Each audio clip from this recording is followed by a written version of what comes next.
Yan. So, kumusta kayo mga idol? Magandang araw sa inyo. So, andito naman tayo sa ating channel at welcome back nga na naman sa inyo dito sa ating YouTube channel. By the way, this is Glenn Levy Lejano and welcome dito sa ating pagdi-DIY ng ating mga solar projects. No? So, naglabas na nga tayo mga idol ng tutorial regarding sa 24 volts na solar setup. So, this time, maglalabas naman tayo ng tutorial ng 48 volts na solar setup. So this time gagamitin naman natin is yung DE, no? So maglalabas tayo ng tutorial ng 48 volts using DE hybrid inverter. So itong dati nating DE na 5 kilowatt ay bababa na natin and then ipapalitan natin yung ating bagong inverter. Okay? So samahan nyo ako mga idol at huwag nyong i-skip ang video na ito para marami kayong matutunan. Okay? Welcome back idol, mga kasolar. Andito na naman ang inyong lingkod, Glenn Lejano, ang inyong guide sa solar renewable energy. Kaya tara, matuto na naman tayo. So syempre bago ko sisimulan ang pagbabaklas dito sa ating solar setup mga idol, sinigurado muna natin na full charge yung ating baterya bago natin simulan yung pagbababa ng ating solar setup kasi medyo madugo yung gagawin natin dito. Talagang complete rewiring yung gagawin natin dito. Syempre kung re-rewire tayo kaagad na hindi pa full charge yung ating baterya ay malamang sa malamang wala tayong magagamit mamayang gabi. So bago ang lahat, bago tayo mag galaw-galaw, no? So lilipat muna tayo sa grid. Ayan. Okay. So, yan ang importansya mga idol ng ATS. Just in case you need it. So, lilipat lang kayo sa grid kung kailangan nyo ng maintenance. Okay.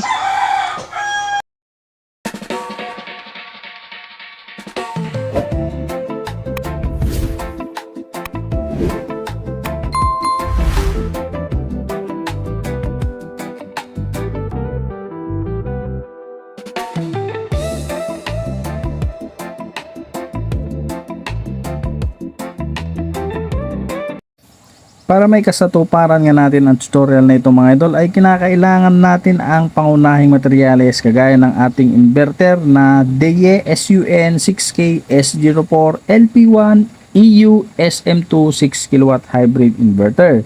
Sunod natin ang ating metal enclosure box na merong size na 30 by 40 by 20 mm. At syempre napaka-importante mga idol ang ating mga safety devices. Importante ito sa ating mga solar setup katulad ng mga sumusunod. Para sa ating battery to inverter mga idol, gagamit tayo dito ng 125 ampere na MCCB and then PG connector na size 11. So gagamit din tayo dito ng over and under voltage protection. And then kasama niyan para sa ating AC in is 20 or 16 ampere and then SPD na DC and then 20 ampere na circuit breaker para sa ating AC out and then 16 ampere naman para sa ating PV protection and then syempre ang ating watt meter para sa ating AC out. Okay, and then DIN rail mga idol. Ayan, so i-explain lang muna natin itong ating mga materials dito sa ating mga safety devices mga idol, no? Lalong-lalo na dito sa ating metal enclosure box. So ito yung ating metal enclosure box mga idol. So meron tayo ditong metal sheet na layer dito sa loob ng ating metal enclosure box. So ang magiging kamada natin dito mga idol, etong DIN rail na kasama natin, so dito natin ilalagay yan. Ayan. And then yung ating mga safety devices. So bibigyan ko lang kayo ng konting idea dito sa ating gagawin, no? So ganyan yung kanyang magiging kamada ng ating mga safety devices. Okay, so ganyan. And then yung ating MCCB, so dito na natin ilalagay yan. Ayan. And then mga idol, itong PG connector na to is dito natin yan ilalagay sa labas ng ating metal enclosure box. So ganyan yung kanya magiging itsura, no? Every butas na ginawa ko dito, so gumawa ako dito ng 6 na butas, 3 dito, and then 5 naman dito. Hindi pala siya 6, no? 8 pala siya, 8. Yan. So ganyan yan. Tigi isang PG connector dito sa ibaba. And then dito naman, itong 2 butas na ito, mga idol, is kung gusto nyo, palitan nyo ito ng or magdagdag kayo dahil 6 na piraso nga lang ito. So magdagdag lang kayo, mga idol, ng 2 pang piraso PG20 yung idagdag nyo dito na 2 piraso. So dito nyo ilalagay sa bandang battery side. So dito kasi natin ilalagay yung battery connection natin papunta dito. I mean galing dito. So ito kasi, mga idol, itong PG connector na ito, pagka binuksan mo yan, may rubber protection yan sa loob. So ito kasi, habang hinihigpitan mo, unti-unti namang yumayakap itong kanyang loob sa wire. So hindi siya basta-basta masusugat, no?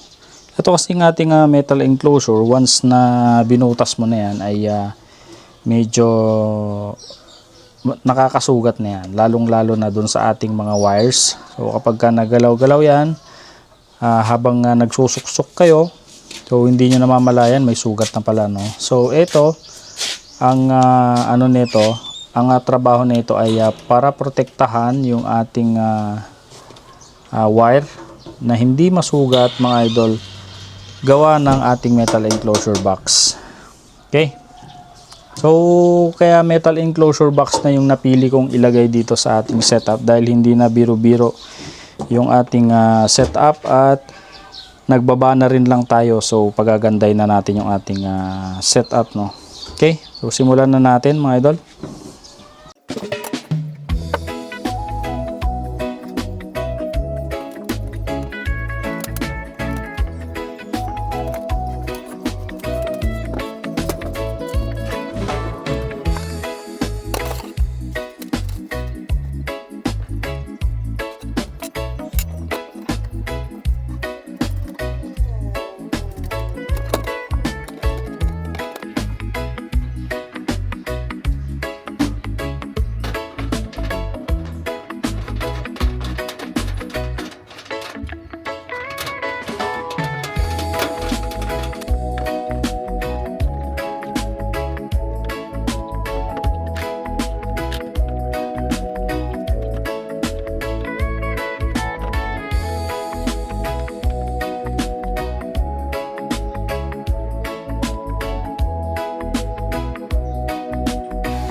Okay, so nai-plaster na natin, may-wall mount na natin yung ating metal enclosure box.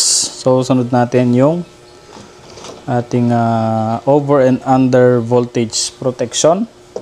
Ayan, so dito natin lalagay yan, mga idol.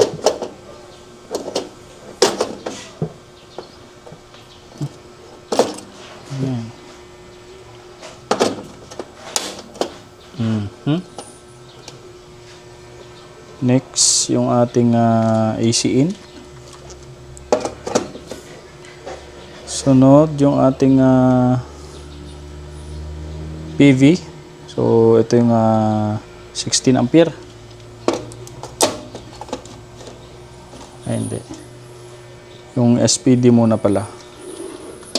Lagay muna natin yung SPD. Yan. Then, yung ating pang AC out, 20 ampere.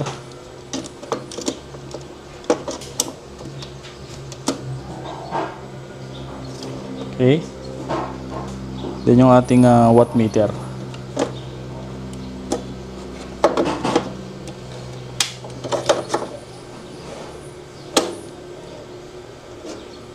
Okay. So sunod natin ay magwa-wirings na tayo. Ay hindi, yung inverter pa pala. Ilagay na rin natin.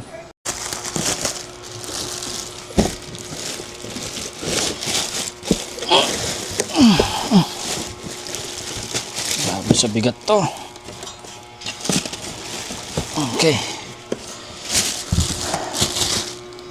So ito si Deye, mga idol. Meron siyang meron siyang bracket para sa kanyang wall mount. So ito kailangan muna natin tong tanggalin. Kasi naka screw siya, no? Tanggalin muna natin.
Ayan, so ito na mga idol, nakapag wirings na tayo ng kaunti dito, no? So meron na tayong wirings ng ating AC in. Ayan, so kasama na yan dito sa ating over and under voltage protection. And then i-wirings na rin natin yung ating PV. So ayan, naka-wirings na rin sa kanyang SPD, no? So tatapusin ko lang itong wirings niya mga idol. Huwag kayong mag-alala. Ipapaliwanag ko naman ito sa inyo ng maayos pagkatapos ng ating wirings, no. So hindi ko kasi mahawakan yung camera natin mga idol habang ginagawa ko ito, kaya pasensya na kayo. So ito na mga idol yung ginawa natin, no. So ito na yung ating load, no. So papunta na ito sa ating mga appliances or sa ating main breaker ng ating bahay. So ito na mga idol, oh. Ayan. So kapag binuksan nyo naman to, makikita nyo naman merong gen. So ito yung para sa generator, load, and then sa grid or yung ating AC in, no. So ito nalagyan na natin. So left side natin is yung ating live, and then dito sa right side is yung ating neutral. So pinagapang na natin yan dito sa baba. Papunta na yan dito sa ating PG connector. Ayan, nasa loob na. So yung live natin mga idol, pumasok muna dito sa ating watt meter. Ayan, pumasok dyan. Lumabas dun sa taas, umikot, papunta dito sa ibaba ng ating breaker. So and dito yung ating live, no, na galing sa inverter. Okay? So dito naman sa kanyang taas is yung load natin. Papunta na ito mga idol sa aking main breaker ng aking bahay. So ito, mag-trim na tayo ngayon mga idol ng ating PV wire papunta sa ating inverter. Ito yung ating gagamitin, syempre. Tapos kailangan meron tayong maayos-ayos na crimper, no. So magkano lang naman tong crimper mga idol? Dapat meron kayo nito. Para kapag mag-terminate kayo ay hindi kayo mahirapan. Yan. Okay? So ito positive.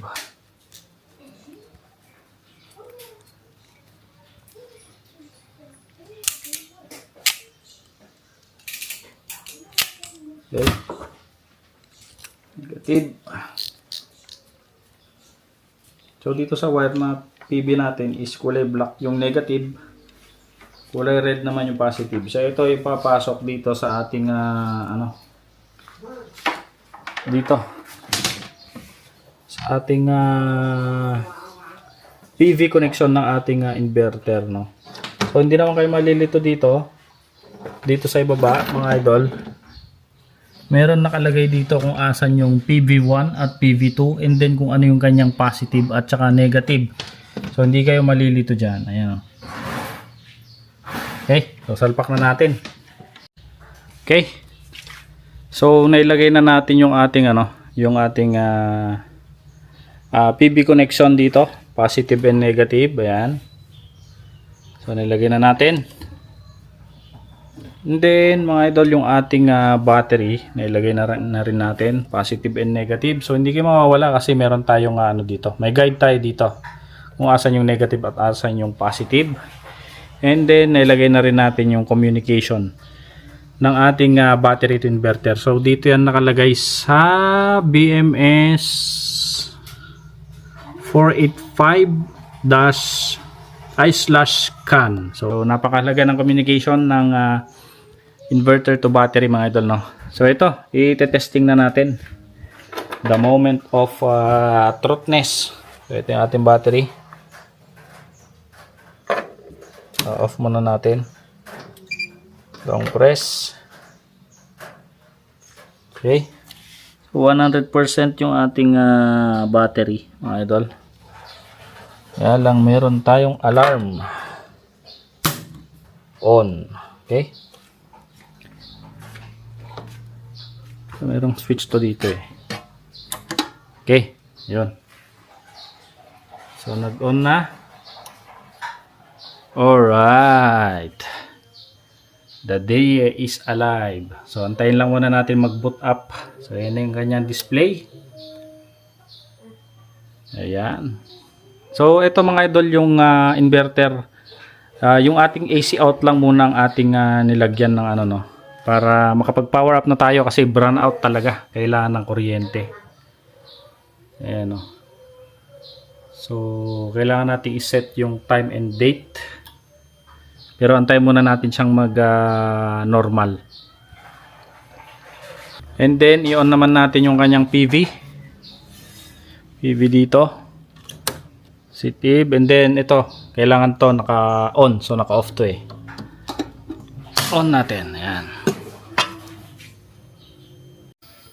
Ayan, so pagka normal na yung ating inverter mga idol sa ganitong model na SG04 is mag-iilaw yung DE na logo niya. So kapag hindi pa normal, wala yung ilaw. So kapag normal na, iilaw yan ng kulay blue. Ayan, so meron na tayong harvest na 2.2 kilowatt. Ayan, so single string tayo dito.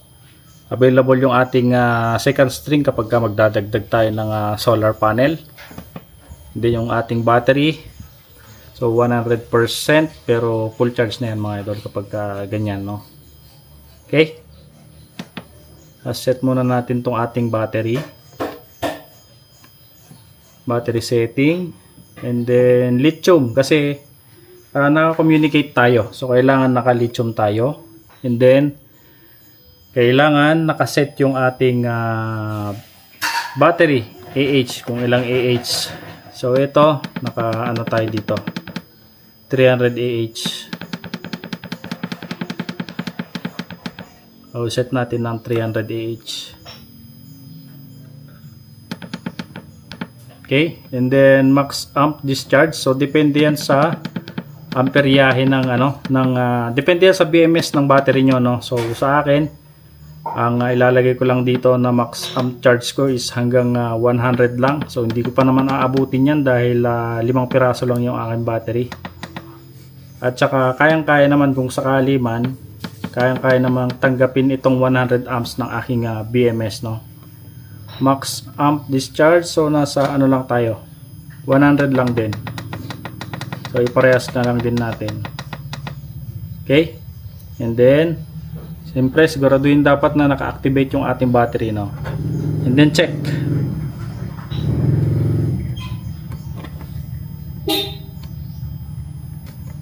Okay. Double check.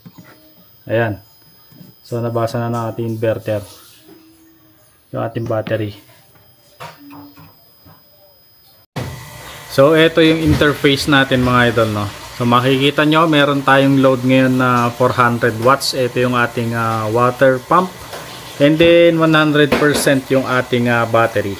Tapos meron tayong harvest na 400 watts. So yung harvest natin mga idol, diretso lang yan dun sa ating load. Hindi nagagalaw yung ating laman ng battery unless umulimlim at talagang wala tayong harvest, so saka lang tutulong yung ating battery.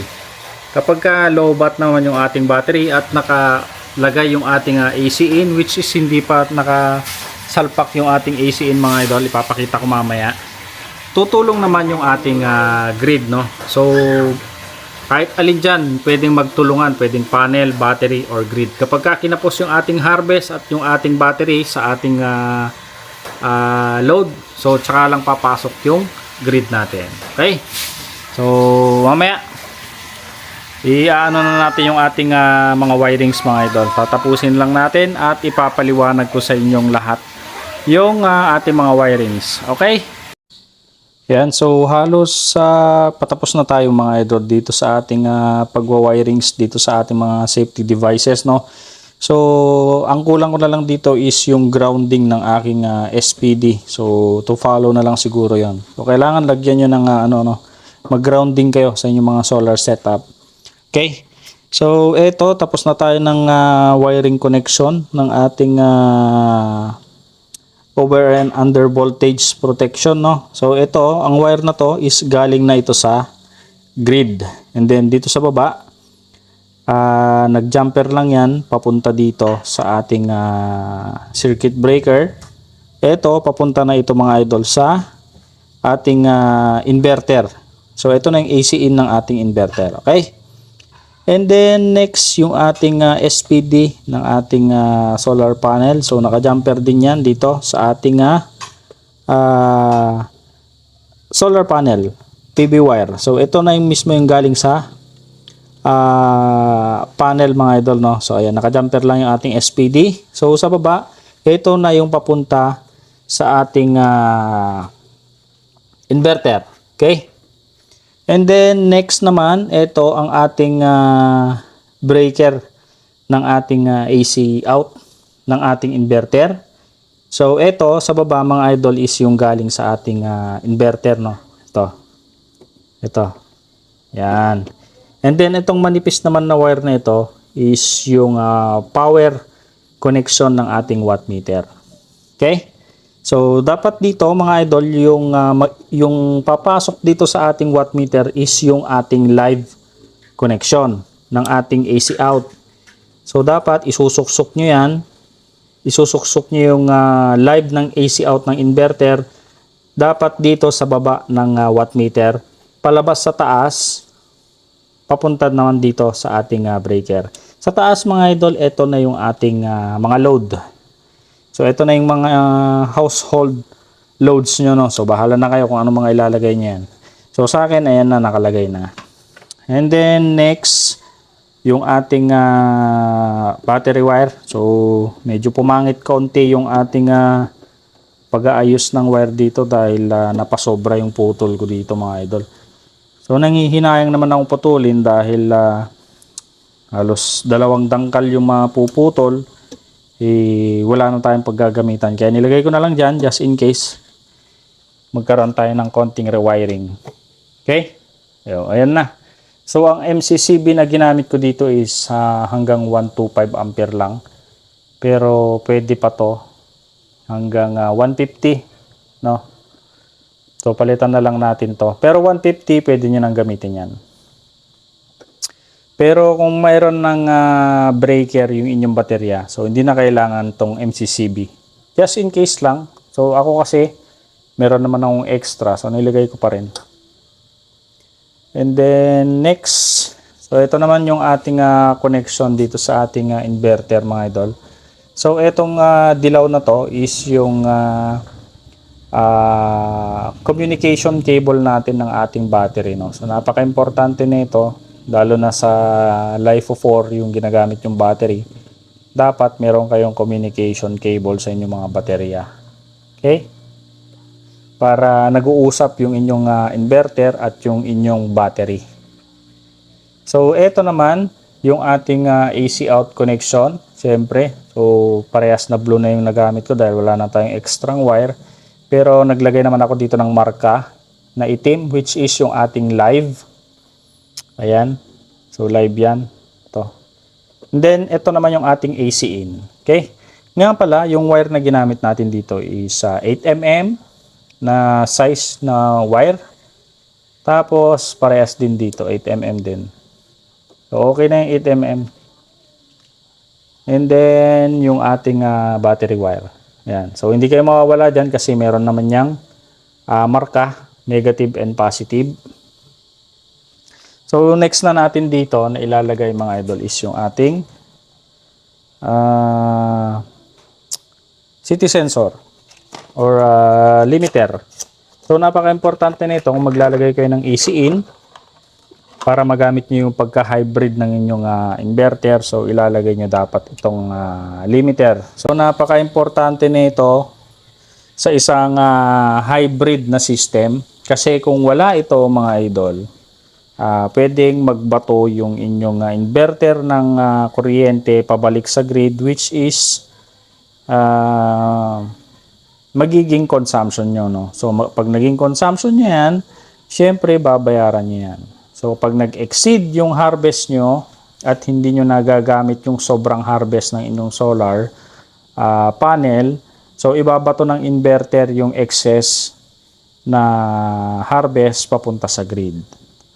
No? So kailangan nyo to kung meron kayong AC in. Pero kung wala kayong AC in, off-grid na set up yung paggagamitan nyo dito. So no need na to, kahit wag nyo nang ilagay. Kung off-grid, wala kayong AC in.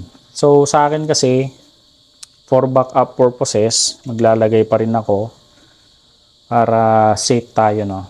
Okay? So ilalagay na lang natin to and then magpa-power up na tayo ng ating system. So, itong wirings naman ng ating limiter, mga idol, no? Sa ganitong klaseng model na DE inverter na SG04. So, yung white, mga idol, is dapat nandito sa left side. So, merong numbering to, no? Sa ibaba ng connection na ito. So, makikita nyo dito. Ayan, no? So, yung white is nasa number 3. And then yung black naman nasa number 4. Yan. Okay, so tandaan nyo 3 and 4 lang yan. White sa number 3, black sa number 4. Sa ganitong klaseng model ng inverter. And then doon naman tayo sa kanyang current sensor. So ito, mga idol. Ayan. So dito naman sa ating city sensor or limiter, dapat nakakabit yan dito sa ating AC in, which is yung ating live dapat. So live dapat yan nako-connect. And then mga idol, meron itong arrow. May arrow to. Dala, ipapakita ko sa inyo. Ayan o. So merong arrow yan. Dali. Ayan. Ayan yung arrow nya. Yung arrow na yan mga idol, dapat nakaturo yan papunta sa inverter. Okay? So itong wire natin na ito, ayan, yung wire na to galing to sa inverter. So dapat nakaturo yung arrow na yan papunta sa inverter, hindi papunta sa grid. Okay? So dapat sa live yan nakatap, hindi sa neutral. So sa live dapat. Ayan. Okay, so tapos na tayo mga idol sa ating pagwa-wirings. So pwede na natin tong i-power up. So for additional naman para sa ating mga safety devices, maglalagay tayo nitong hot aerosol fire extinguisher na to. So yan, lalagay natin dito. So ito, kapag may na-sense itong ano natin, hot aerosol fire extinguisher natin na sunog or merong nasunog dito sa ating mga circuit breaker, so maglalabas ito ng aerosol, no? So mapapatay niya yung apoy mga idol bago lumakas. Ayan. Ito, pabilo ito or mitsa. So ilalagay natin yan sa tingin natin kung saan pwedeng magmula yung apoy, no? Ayan. So ilalagay naman natin yan dito. Okay. Tapos ito naman sa taas. Ayan, so nandyan lang siya. Okay. Ayan, so tapos na tayo mga idol. So ito na, ipa-power up na natin. Siyempre, pagka magpa-power up kayo, unahin nyo muna yung mga baterya. So dito, kapag mag-on ako dito, inuuna ko muna to. And then, yan muna natin, yung power up na. Okay, power up na. So yun natin yung dali.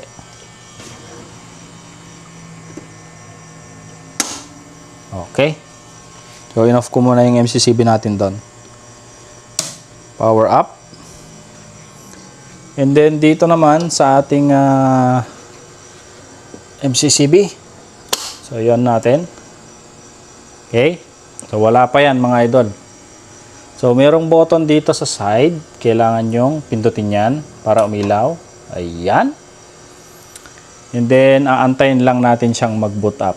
Ayan. So kapag ka nagpre-prepare siya, prepare siyang mag-on. So iilaw ito ng kulay pink and then mag-on yung display.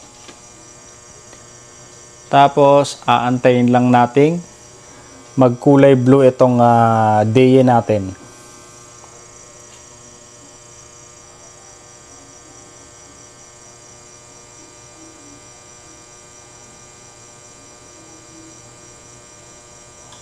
So antayin lang natin mga idol. So nasa 99% tayo.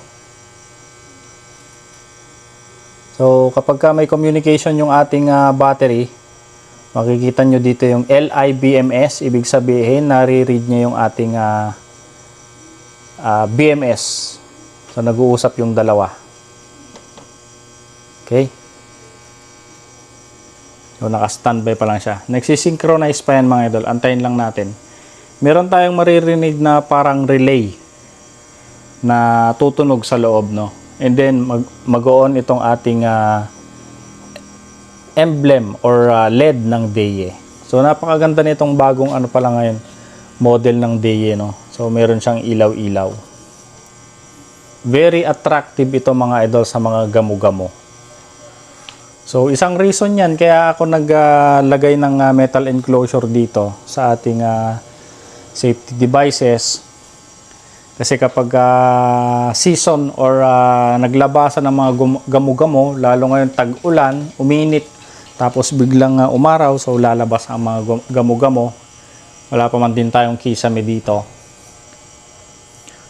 So nakakatakot, baka mamaya pumunta sila sa ating mga safety devices. Pasukin yung ating mga wires dyan, magdikit. So, yun na. So, napakahirap kasi, mga idol, kapag ka open yung ating mga lagayan or combiner box, may mga lusutan ng insekto dyan, papasok yung mga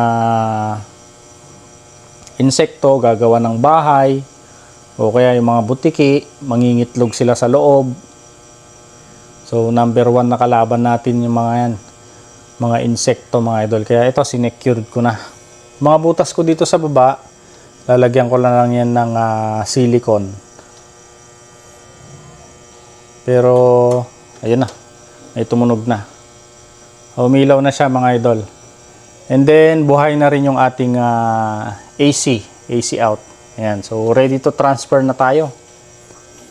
Pero check muna natin yung isabay na natin yung ating AC in, no. Ayan.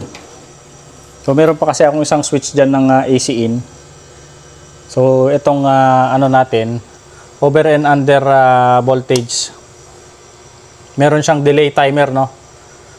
10 seconds bago pumasok yung AC in natin. Tapos pwede na natin tong i-on. Yan. O, titignan din natin dito kasi naka-off grid pa to mga idol. Isabay na natin to. Ayan o. So nare-read na niya yung ating voltage ng ating AC in. Pero antayin pa ulit natin yan na ma-read ng mismong inverter, no, yung ating AC in. So may tutunog ulit dyan na relay. So ayan na mga idol, okay na yung ating inverter. So naantay na lang natin siyang boot up ulit kasi ni-restart ko. So kailangan ang sequence nito mga idol, kapag ka hindi pumasok kagad yung grid nyo, naka-off grid pa rin, so ang gawin nyo lang, i-off nyo ito dito sa side ng inverter, and then baba ang breaker ng battery, and then baba yung breaker ng AC-in, no? Tapos kapag ka bubuhayin nyo, i-on ang breaker ng battery, then i-on ang button switch or power on ng inverter, and then i-on nyo yung breaker ng grid, so para pumasok agad yung grid, no? So ito, okay na, antayin na lang nating mag-normalize, magkulay blue, and then yun na, pasok na yung ating mga idol, yung ating inverter. Ayan. So ngayon, balik solar na ulit tayo mga idol. Then switch sa automatic. Ayan. So yun lang mga idol yung ating tutorial dito. I hope natuto kayo. I hope marami kayong natutunan dito sa ating tutorial ng pag-build ng ating 48 volt system na gamit ang DE, no? So sa mga gustong bumili ng DE, ilalagay ko yung ang tawag nito, details ng legit na distributor dito sa Pilipinas. I-check nyo na lang mga idol dun sa ating description sa video nito. At sa ibang mga materials naman, ilalagay ko yan dun sa product section naman sa video na ito. So makikita nyo yan dito sa lower left side ng mismong video, yung mga products. And then uulitin ko, kung gusto nyo bumili ng inverter, ilalagay ko rin sa product section.